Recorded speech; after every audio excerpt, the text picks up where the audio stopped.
Sejam muito bem-vindos ao OAB Noite Tatuapé, o primeiro talk show da advocacia paulistana. Um espaço criado para discutir os temas que realmente importam na nossa profissão, com leveza, profundidade e convidados especiais do meio jurídico. A cada 15 dias a gente se encontra aqui, ao vivo, no YouTube da OAB Tatuapé, para falar sobre o direito que se vive nas ruas, nos fóruns, nos escritórios e, claro, na alma de quem advoga. E no episódio de hoje vamos conversar com uma juíza do trabalho. Para isso, recebo aqui com muita honra a doutora Graziele Cabral. Bem-vinda. Obrigada. Amor.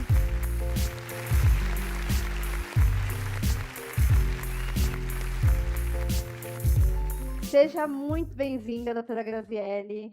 Para quem não sabe, a doutora Graziele Cabral, ela é juíza do trabalho da TRT da 23ª Região, titular da Vara do Trabalho de Campo Novo do Parecis, não é isso? Exatamente. Um lugar lindo, viu?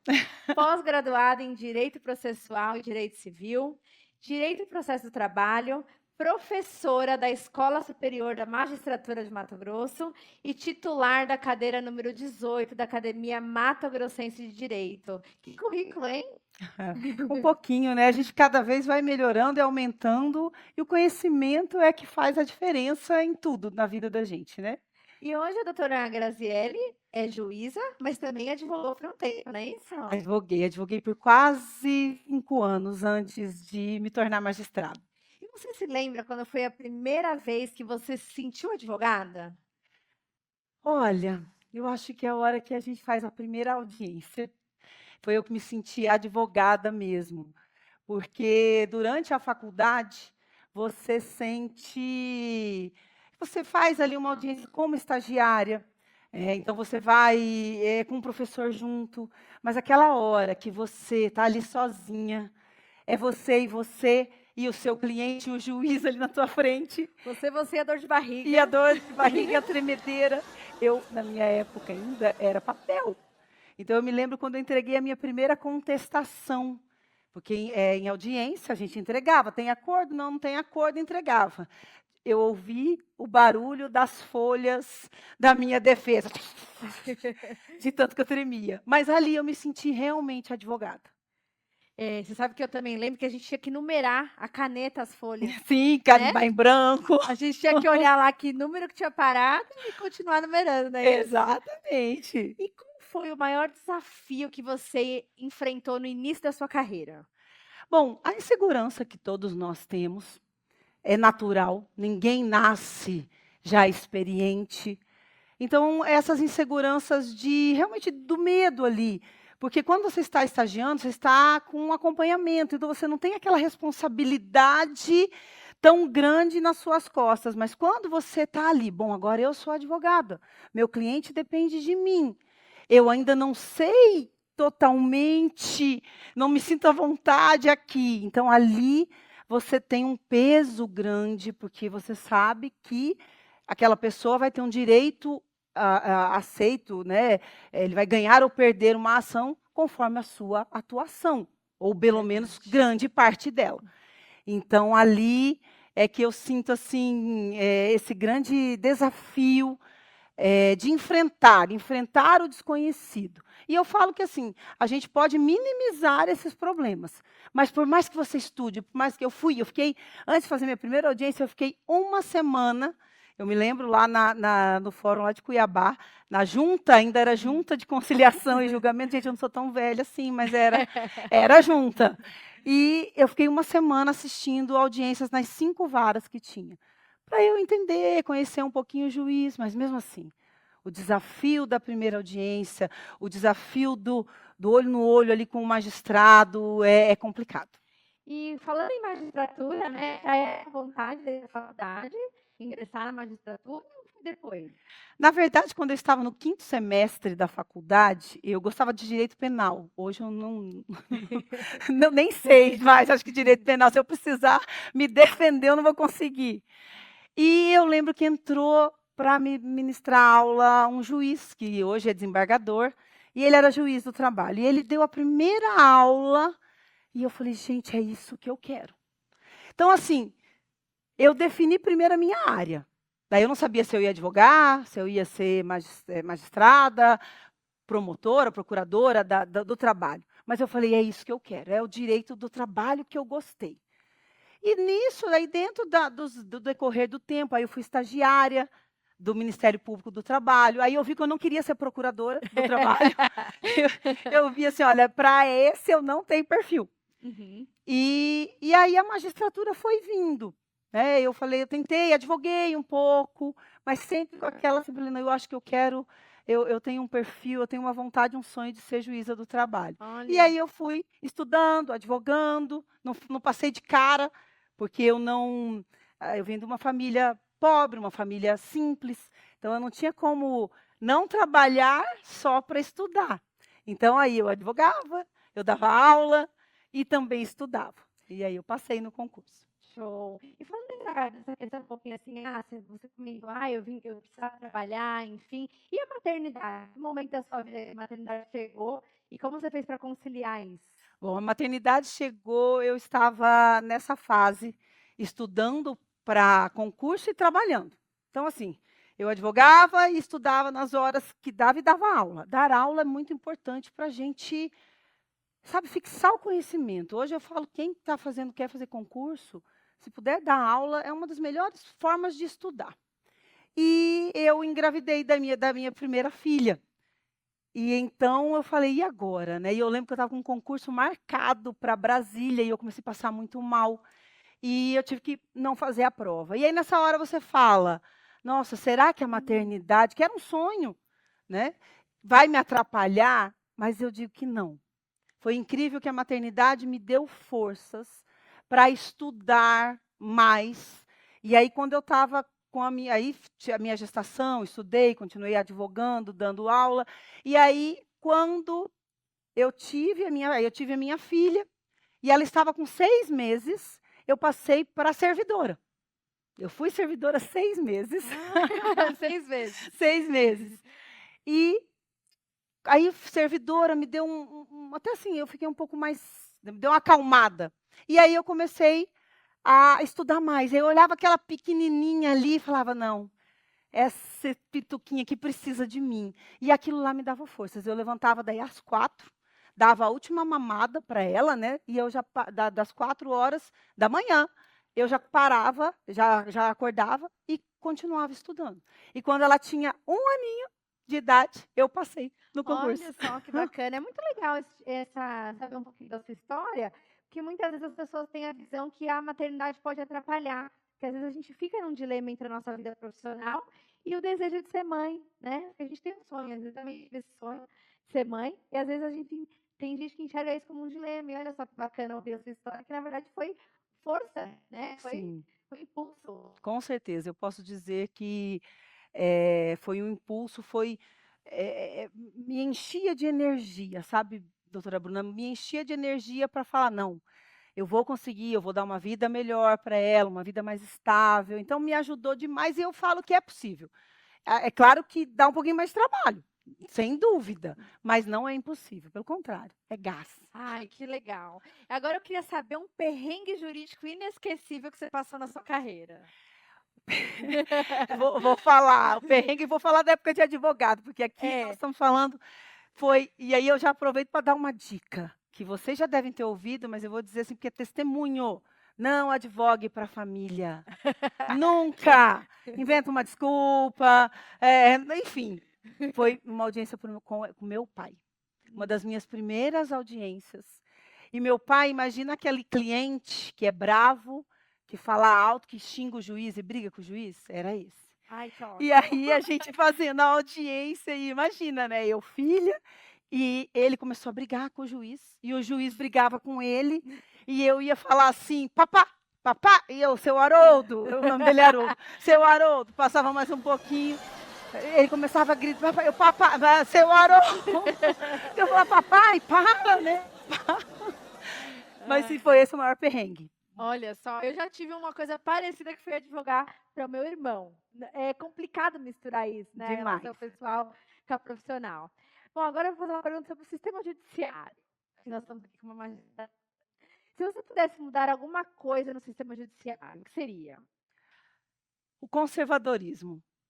Essa ideia que veio, teve uma época que ela se justificou, que foi necessária, de que o poder judiciário ele precisa ser tão sério, distante, um pouco como se estivesse num pedestal para que tenha a autoridade, para que tenha o temor.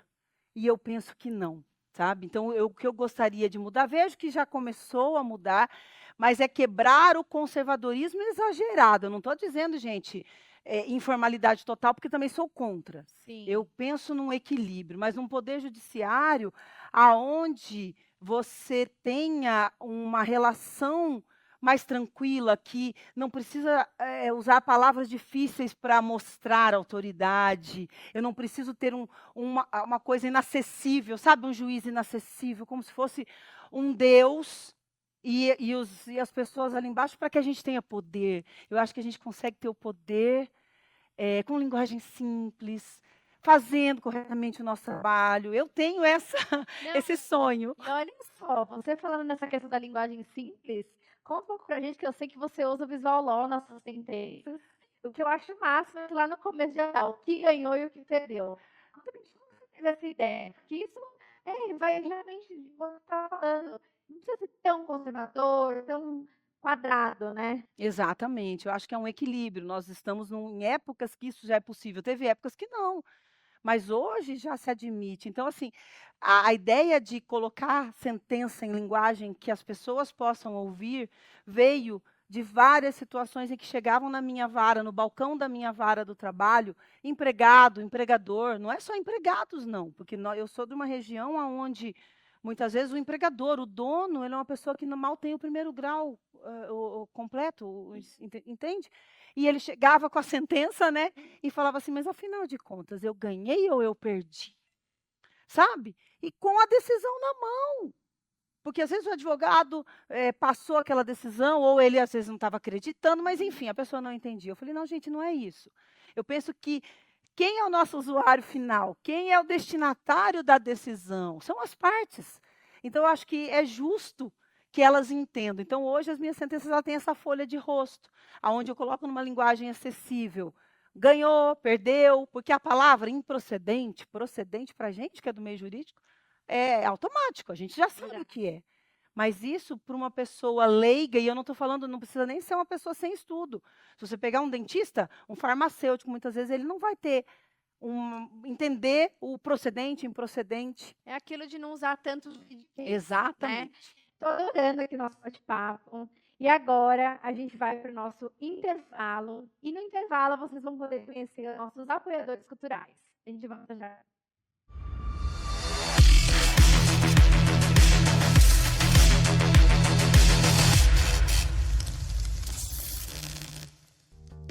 A venda de créditos judiciais pode transformar sua saúde financeira. Veja 2 exemplos. Carlos está há meses esperando a resolução de seu processo. As contas acumulam, a ansiedade cresce e ele sente os impactos na vida pessoal e profissional. Sem alternativas, ele continua preso à demora judicial. Já a Ana escolheu não esperar. Com a Justec, ela antecipou seus créditos de forma rápida e simples. Recebeu o dinheiro e usou para quitar dívidas e investir no que importa, recuperando sua tranquilidade. A escolha é sua: esperar como Carlos ou agir como Ana. Antecipe seus créditos e transforme sua vida.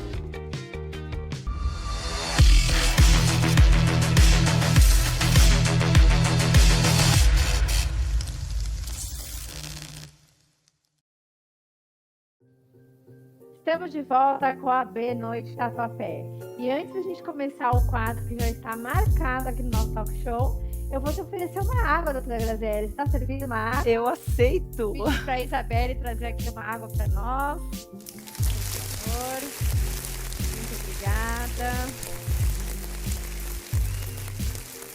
Viu? Aqui tem água, tá, gente? Não é outra coisa. Para deixar claro, eu já estou abrindo para mostrar que é água mesmo. Estou deixando para abrir na hora.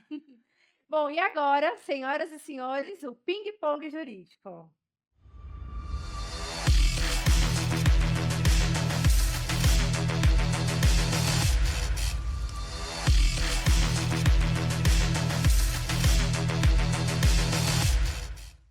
Doutora Mazielli, chegou a hora do nosso ping-pong jurídico. Eu vou te fazer umas perguntas e você respondendo aqui um bate-bola. Combinado? Combinado. Vamos lá. Direito para você é? Verdade provada. Porque a gente fala que acha que é justiça, né? Primeira não é, é o que você consegue provar. Com esses 18 anos aí de experiência de magistratura, eu te digo, verdade que você consegue provar.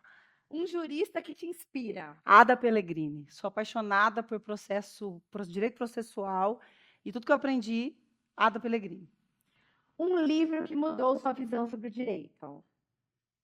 Um livro que mudou minha visão sobre o direito. Se fosse sobre a vida, eu ia falar para vocês e recomendo Poder Sem Limites, de Anthony Robbins. É maravilhoso para a vida. Difícil, doutora Bruna. Pode pular? Depois a gente volta. Eu vou pular. Uma dica, eu já vou depois pesquisar esse livro. Agora vamos lá. Petição ou audiência? Audiência. Agora audiência, né? Como magistrada. Né? Audiência. Justiça é? Justiça é direito. Justiça é verdade provada. Justiça é direito que todos têm. E é isso, é direito. Qual a maior qualidade de um advogado? O conhecimento. E o defeito? Arrogância. Soberba. Achar que sabe tudo. Verdade. Um processo inesquecível, sem citar nomes. Ai, de um assédio sexual que tinham vídeos íntimos das partes e a gente teve que assistir. Esse foi inesquecível. Pensando no seu tempo lá de advogada, uma causa que você nunca defenderia? Que eu soubesse que a pessoa está se aproveitando de uma situação, sabe? Aproveitando-se seja um direito, seja algo, porque assim, como advogado, eu penso que a gente precisa realmente defender todos que vêm, ainda que a pessoa seja culpada. Por exemplo, uma empresa. Às vezes a gente sabe que a empresa realmente não pagou horas extras, eu vou falar, não vou te defender, mas eu não pegaria, nunca acho que advogaria numa causa em que eu soubesse que a pessoa sabe que não tem direito e está forjando uma situação. Essa eu não advogaria. Tá certo. Se você não fosse advogada e depois juíza, o que você seria? Eu queria ser Paquita quando eu era... eu queria ser Paquita. Muito bom. Uma frase que define a sua carreira. Que define a minha carreira. Eu acho que é justiça sem arrogância, sem juridiquês, justiça acessível, direito acessível. Show de bola. O judiciário em uma palavra. Necessário. Agora eu quero saber um hobby que salva a sua sanidade. É qualquer tipo de exercício físico. Qualquer um. Mas hoje, atualmente, eu já corri, eu já fiz maratona, eu já lutei, né? Eu já lutei taekwondo, eu já fiz um monte de coisa. Mas hoje, atualmente, é pedalar. Seja outdoor ou indoor. Hoje eu tenho tido mais tempo de fazer um pedal indoor. Eu preciso, é o meu Rivotril. É a minha atividade física, o pedal é o meu Rivotril. O que você diria ao seu eu recém-formado em Direito? Estude. Sempre. Mesmo que você ache que você já sabe, que você está cobra, estude. Se atualize. Muito bem. E esse foi o nosso ping-pong jurídico. Agora vamos voltar aqui para o nosso bate-papo, continuar conversando aqui, conhecendo um pouco mais da Grazi. Posso chamar de Grazi? Com certeza. Bom, você acredita que a advocacia está se tornando mais humanizada ou automatizada? Totalmente automatizada, doutora Bruna. Inclusive, é algo que eu tenho até ensaiado para falar. Esses dias gravei até um vídeo, mas eu sei que ia dar muita polêmica e eu não publiquei. Mas, infelizmente, o que eu tenho percebido não é todo mundo, não são todos, mas a gente percebe que com as redes sociais e com essa questão de captação de clientes hoje por Google, ou seja, por elementos telemáticos, digamos assim, Hoje não há, tem muitos advogados que estão pegando causas por volumes, certo? Sem nem conhecer o cliente. Então, chegam para mim ações, eu sou do Mato Grosso, chegam ações de advogados que são do Paraná, de São Paulo. Tem problema? Não. O problema é que essa pessoa não conhece, ela não sabe nem o nome do cliente dela. Ela deixa de defender com a necessidade, com a responsabilidade que precisa, e só para ganhar no volume. Ações repetidas, eles não trocam os pedidos, certo? Então, o que a gente percebe é isso, automatizada. Eu estou perdendo, eu vejo muitos cursos, muitas mentorias, muitas palestras, onde eu vou ensinar você a captar cliente, ótimo. Vocês ganham, o advogado ganha dinheiro disso, mas para que você capte um cliente e pegue uma ação, você precisa saber advogar. Então, eu tenho que aprender a captar o cliente, mas eu preciso entender que eu preciso saber advogar. E eu vejo muita falta de responsabilidade. Falou tudo. E realmente, eu também, como advogada, tenho essa percepção hoje em dia, que muitas vezes a gente não consegue utilizar a nosso favor a tecnologia e acaba usando de uma forma prejudicial. E daqui a pouco a gente vai conversar um pouquinho mais sobre tecnologia. E agora a gente vai novamente para mais um intervalo e vamos conhecer de novo os nossos apoiadores culturais. A gente volta já.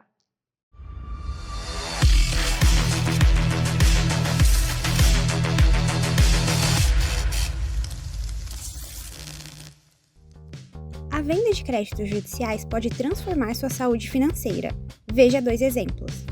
Carlos está há meses esperando a resolução de seu processo. As contas acumulam, a ansiedade cresce e ele sente os impactos na vida pessoal e profissional.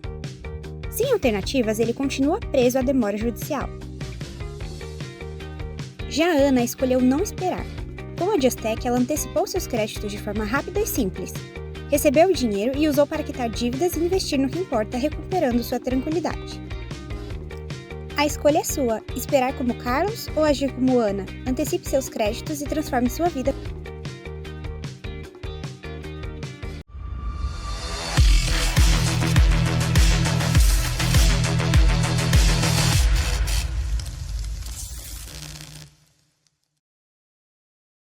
Estamos de volta para o nosso terceiro e último bloco. Grave, a gente já conversou um pouquinho dessa técnica que você utiliza nas suas sentenças, sobre ali o que você ganhou, o que você perdeu. E a gente ficou sabendo aqui também que você é pioneira na inserção da primeira vara judicial no mundo do metaverso, é isso mesmo? Exatamente. Nós colocamos a vara do trabalho de colíder, na época eu era juíza lá, e eu digo que foi... digo porque não existe indicação de que tenha tido em outro lugar no mundo. Nós somos a primeira vara judicial a ser instalada no metaverso no mundo. Então, assim, uma iniciativa que eu acho assim que foi bastante inovadora, certo? Pedagógica, nós não praticamos nenhum tipo de ato judicial, nada que pudesse causar algum tipo de problema. Mas sabe o que eu quis, doutora Bruna? Eu quis assim mostrar que o Poder Judiciário ele pode ser tecnológico sem perder essa autoridade, sem perder essa força. E foram os primeiros passos que a gente começou a falar desse tipo de tecnologia, né? Certo. E a gente encerrou o último bloco falando dessa questão da tecnologia, né, que está muito presente hoje na advocacia. A gente conversou um pouco dessa questão que a advocacia não pode ser automatizada, tem que ter o lado humano, né? E você acredita que a advocacia está preparada para os desafios do futuro digital? Não, eu acredito que não. Eu acredito que é um processo, tá? E todo mundo tem que ter essa consciência. Eu não posso querer pular de vários degraus de uma vez, num universo que, embora a gente fale assim, tecnologia é novidade, não. Mas muitas coisas, elas estão acontecendo. E, às vezes, o que já é muito normal aqui numa capital, São Paulo, centro do Brasil, não é a mesma coisa no interior do Mato Grosso, no interior do Pará, no interior do Amazonas. Então, a gente precisa entender que os degraus eles precisam ser subidos, né? Galgados de uma forma consciente E sempre lembrar que não é porque eu estou de trás de uma tela, não é porque eu estou hoje usando uma inteligência artificial e que eu acho que deve ser usada, desde que revisada, bem utilizada, é necessário. A inteligência artificial hoje, ela otimiza o nosso trabalho, ela otimiza o nosso tempo, que é o bem mais precioso que a gente tem hoje. Sim. Mas ela precisa ser usada com responsabilidade. Recentemente, nós tivemos a condenação de um advogado no TST, né? Porque utilizou a inteligência artificial ali na petição. E quando foram verificar, não existia. Jurisprudências inventadas pela inteligência artificial. Juiz já sofreu penalidades porque também fez uma sentença, utilizou a inteligência artificial, mas não revisou. Então, a gente tem que pensar que a máquina ela veio para nos auxiliar. Ela é um instrumento, a máquina, quando eu digo a inteligência artificial, ela é um instrumento e não uma coisa que nós vamos simplesmente colocar nas mãos da máquina e tirar o ser humano. Porque aí eu volto a bater nessa tecla. A gente precisa entender que as pessoas, elas têm direitos particulares. Eu não consigo, gente, fazer uma petição e usar para 500 reclamantes, por mais que a causa seja muito parecida. E ainda se usassem causa parecida, estava bom, porque hoje a gente vê assim, pedindo insalubridade porque limpava banheiro. Aí você vai olhar a situação, a pessoa, você limpava banheiro? Não limpava, não. Insalubridade era por outro motivo. Não, era de outra ação. E o advogado simplesmente pegou aquela petição e colocou lá. Então, a gente precisa entender que temos que ter responsabilidade. A inteligência artificial nos dá poder. E já dizia, né, o tio do Homem-Aranha, né, com grandes poderes vem grandes responsabilidades. Então, nós precisamos lembrar sempre disso. E ainda hoje, doutora, você vê esses erros ainda são muito comuns nas petições assim, dos advogados? Muito, Bruna, muito. Eu fico até perguntando, falo, gente, hoje ainda com a IA, eu acho, como eu falei, eu acho que falta um pouquinho mais de cuidado, porque não é difícil. O tempo que se leva até para fazer uma petição mal feita e uma petição até bem feita, a diferença é muito pouca e o resultado é totalmente diferente. Então, eu às vezes me pergunto realmente, também questiono. Eu questiono aqui, posso estar sendo polêmica, mas questiono a qualidade, muitas vezes, do ensino, que pode estar dando a entender que eu posso fazer de qualquer jeito, mas não é assim. A gente tem que pensar, gente, assim, eu sempre digo, que ainda se eu peguei uma causa de R$1.000, eu tenho que dar o meu melhor, ou eu não pego, certo? Então, eu não pego, não quero, é muito pouco para mim, eu não quero. Mas se eu peguei, eu tenho que me dedicar a ela como se fosse a de 1 milhão. Eu acho que isso, porque eu, como magistrada, eu vou julgar ela da mesma forma. E para aquela pessoa, R$1.000 pode ser uma coisa necessária, um dinheiro que vai mudar uma vida de alguma coisa. Nossa, mas não é nada. A gente não sabe. É verdade. Cada um, a gente lidar com várias realidades, né? Imagino que lá, às vezes, você pode ter uma audiência o valor da causa R$1.000, daqui a pouco uma de 1 milhão, Sim. E volta para uma de 10 mil e por aí vai, né? E quando a gente pensa na inteligência artificial, eu, por exemplo, hoje em dia, eu faço minha petição, quando eu termino ela, eu coloco lá na inteligência artificial. Olha, eu até coloco lá assim, Grazi, analise sob a lógica de um juiz do trabalho, qual que são as minhas chances de êxito, questão de ortografia, tudo, porque nós, quando a gente escreve, às vezes a gente não consegue enxergar o nosso próprio erro ali. Exatamente. E a inteligência artificial está aí para nos ajudar com isso, não para fazer por nós. Perfeita, né? colocação perfeita, é isso mesmo que a gente precisa entender. Ela vai nos auxiliar e hoje é mais fácil, então por isso que eu não compreendo ainda receber petições com erro de português, com erro de concordância, com erros de pedidos, né? Uma petição que não é apta. Por quê? Porque hoje você, além de tudo, tem inteligência artificial, mas o quê? Para ajudar, não é jogar lá e falar assim, ChatGPT, faz uma petição para mim. Não vai ser dessa forma. Ele vai trazer mensagens equivocadas, situações que só você, como advogado daquela pessoa, vai conseguir, humano, analisar. Então, a gente precisa ter essa responsabilidade, essa cautela no uso da inteligência artificial, no uso das ferramentas de captação. Não sou contra. Doutora, a senhora é contra que advogados de outros estados peguem ação? Não, desde que seja com responsabilidade. Verdade. Agora eu quero fazer uma pergunta também com relação a essa questão da habilidade dos advogados, né? Uma petição bem feita ou uma boa oratória? Qual que a doutora acha que pesa mais no resultado final? Se tivesse que escolher uma boa oratória, uma boa presença em audiência. Porque uma petição, às vezes, não tão bem escrita, ela pode passar, pode dar um prazinho ali para emendar, mas, pelo menos digo na audiência trabalhista, tá? Sim. Na esfera trabalhista, eu digo, uma pessoa que sabe fazer audiência, que tem uma boa oratória, que tem um bom poder de persuasão, perguntas bem feitas, bem colocadas, inteligentes ali dentro do contexto e que saiba se adequar à situação, porque às vezes você vai com a listinha ali, né? E eu adoro falar, o bonito da audiência é exatamente isso, parece um jogo de futebol. Uma hora tá, né, ele está de um jeito, de repente ele vira e você tem que adquirir e ter essa habilidade de dançar conforme a música. Então, eu sem sombra de dúvidas, uma boa oratória, um bom conhecimento de técnicas de audiência.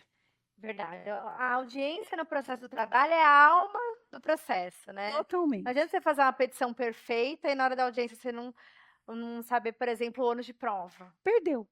né? Perdeu, a não ser que saia um acordo ou o outro advogado também não saiba. Aí, gente, aí é ruim pra gente, viu?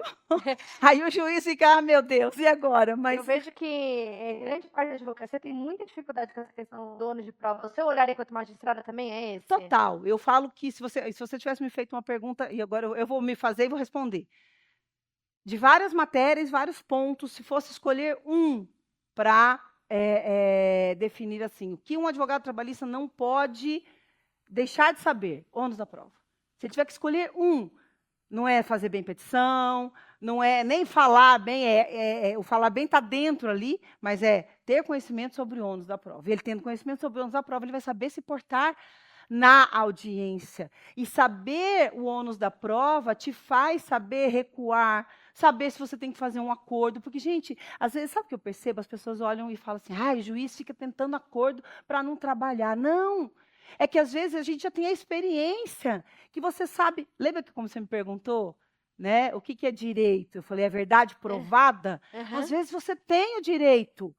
Você fez, a pessoa trabalhou lá 200 horas extras por mês, mas ela não consegue provar. Ela tem? Não tem. Uma questão que eu acho que é muito sensível no processo do trabalho é o dano moral.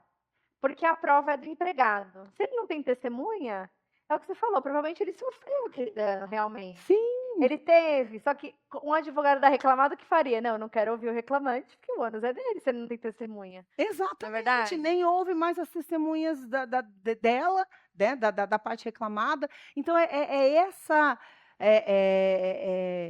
esse jogo de cintura, que eu poderia dizer, assim, num linguajar mais simples, um jogo de cintura de saber se portar ali na audiência para saber quando recuar, quando não. Gente, a audiência você vai preparado, mas se chegou lá, você viu que a outra parte não tem testemunha, sua tática pode mudar. É ou não é? É verdade. Quem sabe faz ao vivo, né? Exatamente. E por isso a importância de saber. Grazi, agora voltando aqui um pouquinho para conhecer um pouco mais da Grazi. Você já foi advogada e hoje você é magistrada. O que você mais gostava quando você era advogada, né, exercendo a advocacia? O que você mais gosta no seu dia a dia de juíza?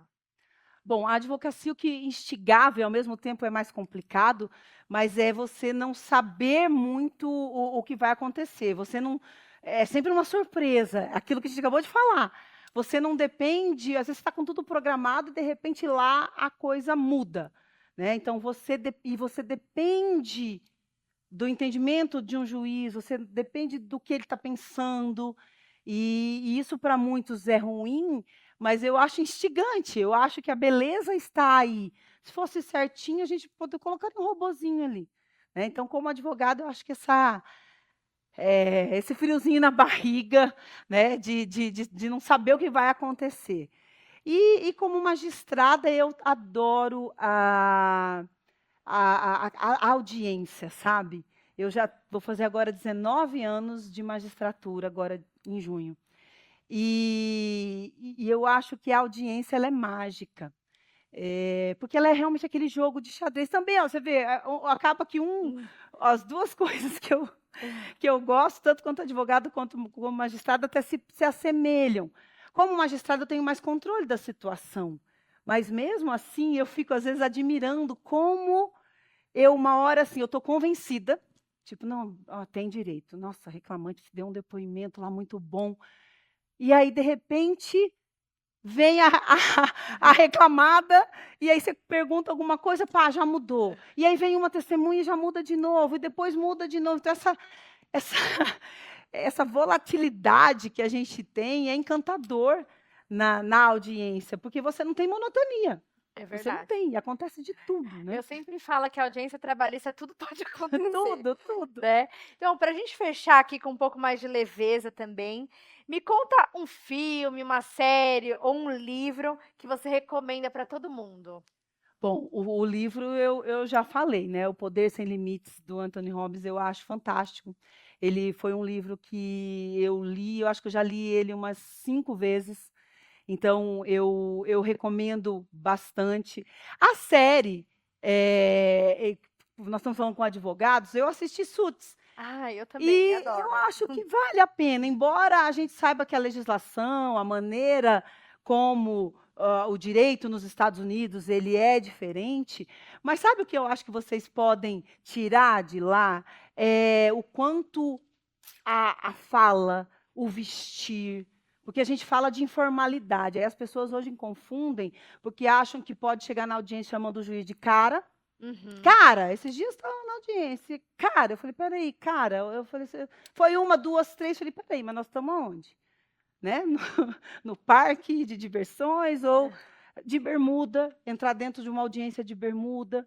Então, assim, é uma série que ela é leve, né? Não é nada, você fala assim, ai, não, a Graziele, uma juíza indicando, não, mas ela é leve, né? Ela é muito legal e nesse ponto, acho que o poder de falar, o poder de vestir bem, sabe, de usar aquela roupa, não é roupa cara, mas é saber que você vai para um ambiente formal e faz a diferença. É verdade.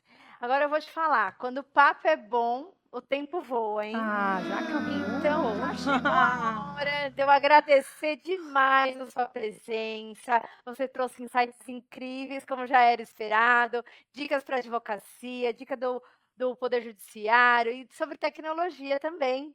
Então, fica aqui meu agradecimento. Foi um prazer receber você aqui com a gente. E você que está nos assistindo e curtiu, já se inscreve no canal da OAB Tatuapé, deixa seu like e ativa o sininho, porque daqui a 15 dias tem mais OAB Noite Tatuapé, com novos convidados e novos temas quentes do universo jurídico. E para encerrar, a nossa frase de impacto. Ninguém é tão grande que não possa aprender, nem tão pequeno que não possa ensinar. Do Êxodo. Boa noite e até a próxima.